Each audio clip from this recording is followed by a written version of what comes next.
J'ai arrêté une seule chose et ça a changé ma vie.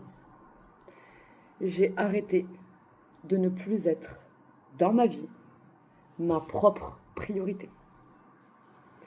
Pourquoi j'ai arrêté? Parce que je disais oui tout le temps, parce que j'étais fatiguée, parce que j'étais frustrée, parce que je n'étais jamais disponible pour moi-même et parce que je culpabilisais beaucoup.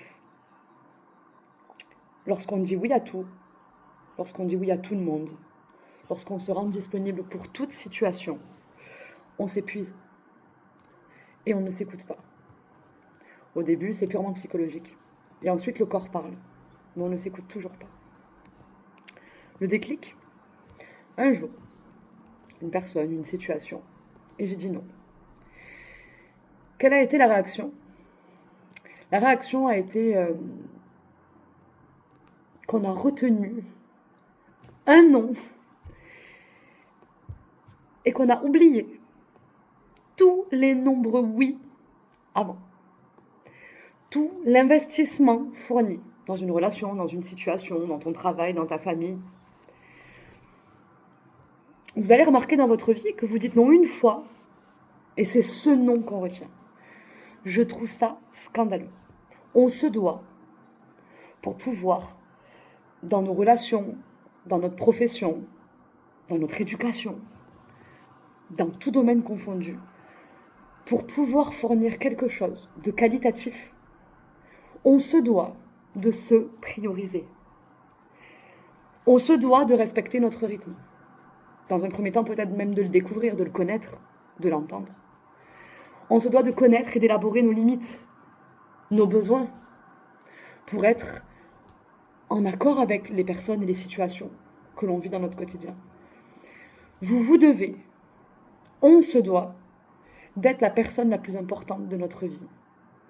Aujourd'hui, plus que jamais, dans la société dans laquelle on vit, avec les nombreuses difficultés que l'on traverse au quotidien, si on n'est pas l'être le plus important de notre vie, on ne peut pas vivre un quotidien apaisé. On ne peut pas vivre des situations fluides. On est le centre de notre monde. On se doit de prendre soin de nous, de s'écouter, de s'entendre, peu importe la difficulté. Il y a des personnes qui n'y arrivent pas parce qu'on ne leur a pas appris, ça n'a pas fait partie de l'éducation.